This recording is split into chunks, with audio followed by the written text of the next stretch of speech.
Good afternoon. It's Thursday, May 13th. I'm still here in the office, and I was thinking about HOAs, covenants and restrictions. This has actually come up quite a bit in the last several years. I was going to say for like the last 10 years. HOAs, covenants, restrictions, these kinds of things are major effects on where people are looking and what house they're going to buy. The X-Files once had a fantastic episode about if you went out of line with your HOA, a sewer monster would attack you. Now, I don't think anyone's quite that strict with their rules, but I wanted to do quick little pros and cons about HOAs. It's been coming up quite a bit in our office meetings, and it's been happening to a lot of my buyers. They say, I don't want an HOA, I don't want an HOA. They're the three little letters that make it the hardest to sell a house sometimes. And with a lot of new construction coming up, there's going to be a lot more HOAs, if not just the covenants and the restrictions. So, in generally, what's an HOA? It's a homeowners association. It's a governing structure for your community. They have them in planned communities, and you can actually create one later. If your community just bounds together, it is possible. Usually it's for developments of single-family homes, townhomes, condos. For condos, they call them condo associations. So it's just a little slightly different based on how you own. We lived in under an HOA that had half fee simple and half condo homes.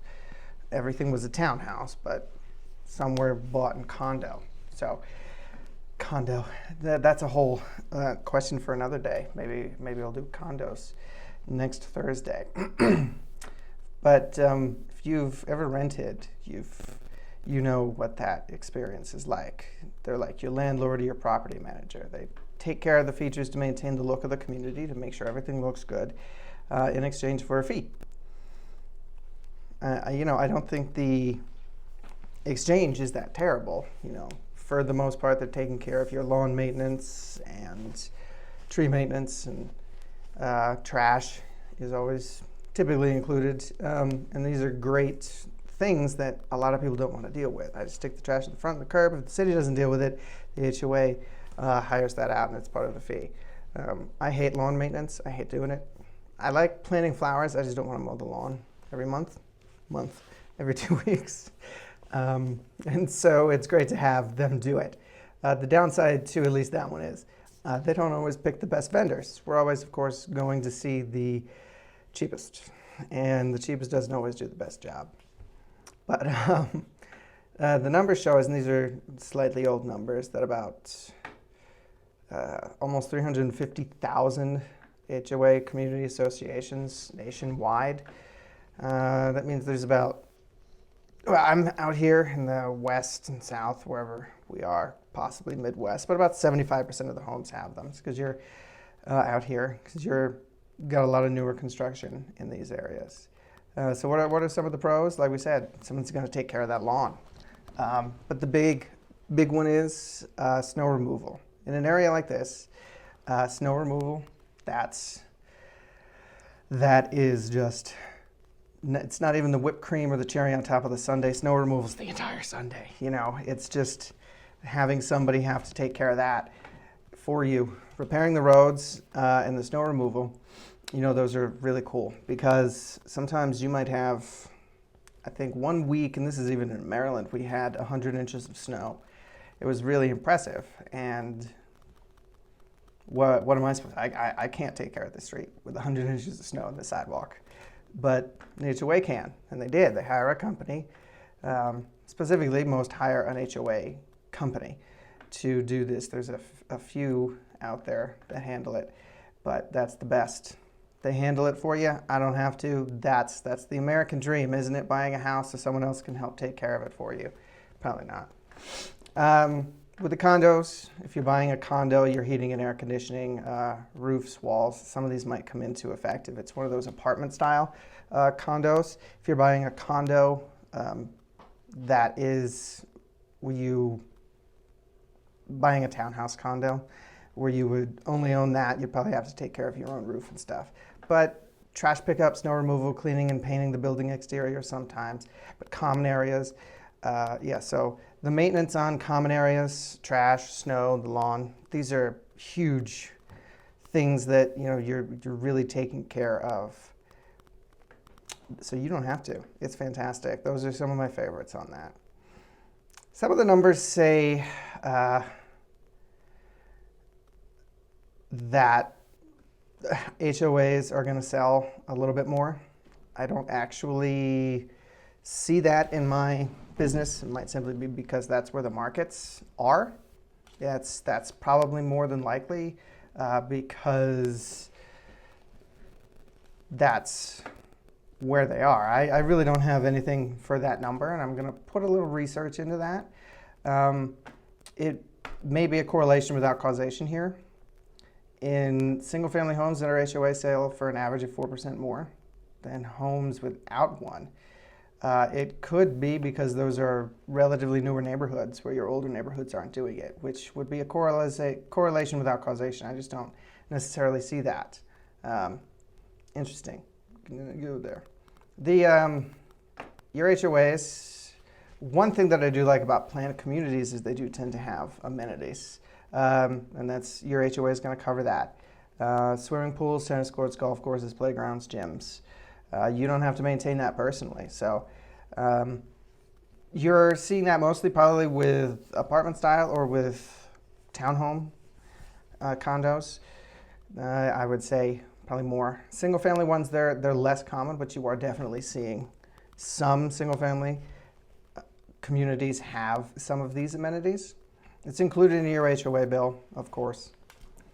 One thing that is good also will go, sometimes they're going to take care of your water, gas, cuts down on those number of bills. They'll help. They include the fees. Included in the fees that you pay every month is your gas bill, water bill, what have you. I've never actually experienced one that does, but it is something that you see. Conflict resolution is on this list. This is, by the way, from homelight.com. I'm going to thank them for the kickoff. Someone just brought me the idea of HOAs. Your HOA can help you when you've got a conflict with a neighbor. Just take it to the HOA. That dude's always blaring a stereo, take it to the HOA. That guy's parking on my lawn, take it to the HOA. Because that having that third party intermediary is very, very helpful. Conflict resolution is something that can happen. But, on to our cons. It's fees. While you don't have to do the lawn maintenance for a lot of them, you're going to pay more for the ones where you don't have to do the lawn maintenance, right? I was looking at a neighborhood that had an HOA that was pretty hands-off. Excuse me, my voice, need more water. Everyone had to do their own lawns, all that stuff, sidewalks. HOA would handle the roads, sidewalks for snow, and you're doing the rest. Probably on county trash pickup. $17 a month for this HOA. Excuse me. And that's a fantastic deal. If you want to do your own lawn maintenance, that's awesome. There's a study here says your HOA is going to cost you, $2,800 a year on average. That's for the entire country. And ours was $100 a month, so $1,200 a year. So apparently below average. And ours was only up that much because they didn't budget enough for snow when we had all that snowfall, as I mentioned. But the fees, it's that, again, it's the idea of risk versus reward. Are you getting out what you feel you're putting in, Is that trade-off worth it? Is it worth it to you to pay $100 a month for snow removal if you live in an area that never gets snow? But it's into the budget, it's into the contract, it's in that. They rarely get snow. 2020 winter, 2019 to 2020 winter in Maryland, it didn't snow. Just in the Baltimore area.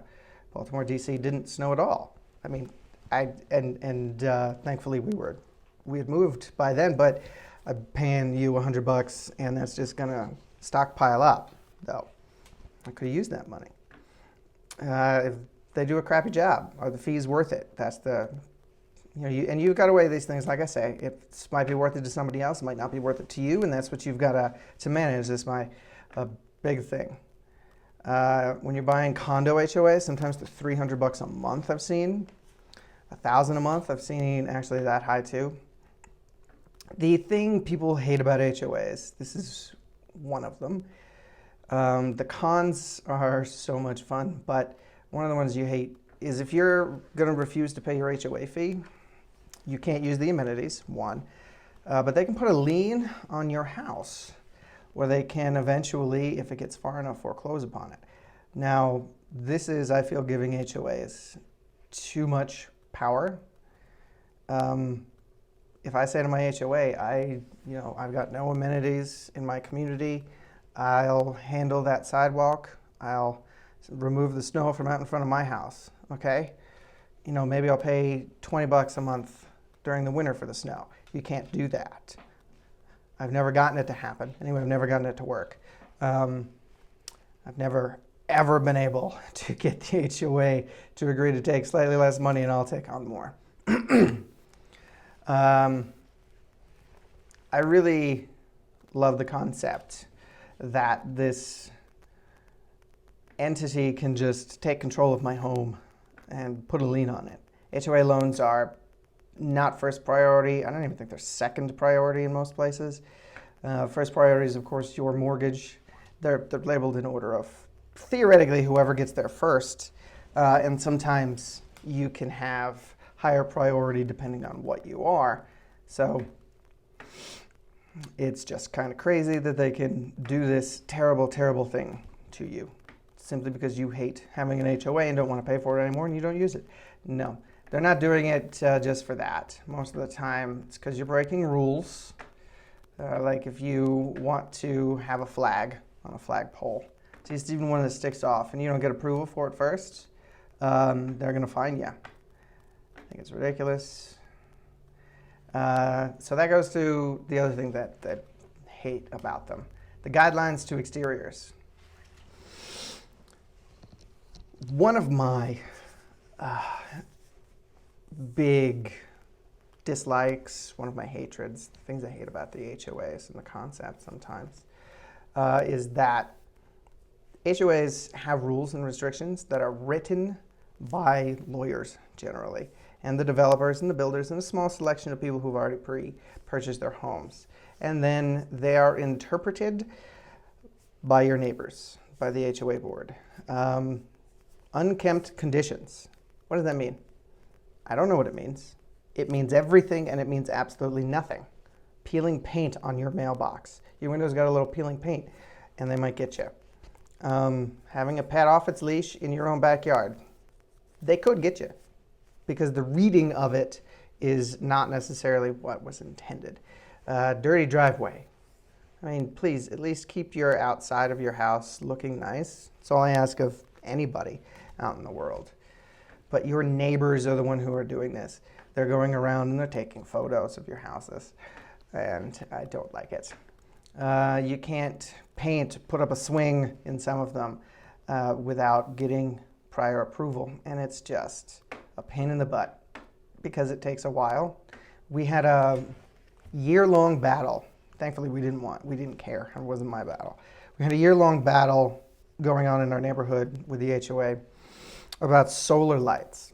You know, the little lights that go in your sidewalk on the side or somewhere in your garden, and the sun powers them, and then they light up at night. The HOA president hated solar lights, so she outlawed solar lights. That's what I'm saying, power. But that's what people do. You give people that little sense of power, and HOAs are ripe with it. Maybe this is, you hate my video about HOAs, but all these things are possibilities.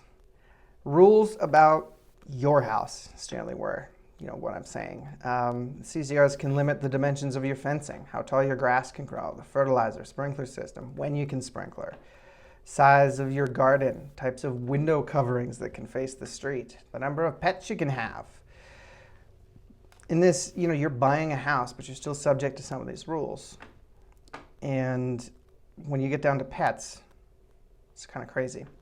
Yes, HOAs in the cons are definitely prone to mismanagement. Because sometimes you'll have people who are just after their own. They're going to make sure that their friends are not ticketed, but people they don't like might get a fine, etc., etc. Your HOA can also misspend the money, fail to repair, maintain, and replace the common areas, like leaky roofs, the roads, curbs should all be routinely taken care of, and this money should be in the budget, and sometimes it's not. Special assessments, those are always fun. Your HOA, if it doesn't have the money, it can tax you or increase the dues, which I don't care for. Those HOA dues, we budget for these things as people, as adults, and the HOA is just, we're just going to go from 100 to 150 because, we're a little short. Okay. All right. So what's my recommendation? The only recommendation I have, it's not don't buy a house with an HOA. It's not definitely buy a house with an HOA. It is find a community that you like and read the HOA's declarations, read the covenants and restrictions. If you like what's in them or you don't like what's in them, that's what you do. If you don't like it, find another neighborhood. If you're okay with what's in these covenants and restrictions and these HOA rules, buy a house. There's one you like. That's what it is. The main thing is to be informed. If your real estate agent is helping you buy a house in a planned community and he knows it has CCRs and an HOA and he does not pull that information for you and get it to you before you make an offer, find a new agent. Your agent is supposed to be working in your best interest and not providing you with information that can change your mind or even just let you know something really simple. That agent doesn't deserve to have your business. I sold a condo this year in 3 fountains. I remember it's fountains. And the agent, Phil, left the covenants and restrictions and the HOA rules in a folder on the island in the kitchen. That was awesome. Saved me time, and we read it while we were walking through. We didn't have to pick out anything later, even though we did because I wanted to find some more. I found an amendment that was really helpful. But doing your due diligence as an agent and as someone with an agent is very important. You don't want to find out something later. I can't put up a porch swing. I can't paint my house outside. I can't put up this fence because last anecdotal fun story. When I was a kid, we put up a fence in our front yard along the street all the way around. HOA made us take it down. Now I'm going to blame my parents on that one. My father, may he rest in peace, and my mother, I guess they didn't check, but they had to take that down. Our mailbox, on the other hand, was allowed by the HOA right there at the end, but a car kept hitting it as it drove by. Not the same car. That would just be weird, but cars coming down the street. But okay. Off topic there. So my recommendation, again, HOAs, just make sure you're informed. Your agent gets you the CCRs and the HOA declarations, master deeds, all this kind of information, including the amendments. The amendments are very important. The title company will have them. Your agent can get them. If he doesn't, find a new agent. HOAs are very important. This is the largest purchase you're ever going to make in your life. And if you don't have the right guiding hand, it's all going to fall apart. Again, find me because I'm the right guiding hand, right? I always pull CCRs. If you tell me you don't want CCRs at all, I'm not going to show you a house with CCRs. It's simply the way it is. Now, tomorrow, I'm going to talk about a restaurant. Probably not a video because you don't need to hear me talk about how wonderful the duck was. So I'll see you next week. Mortgage on Monday, market update on Wednesday. And we'll see condos. I'll talk a little bit about condos, pluses, minuses on those, and ownership as well. So see you next week. Thanks for tuning in, and just have a lot of fun this weekend, all right? Thanks. Bye.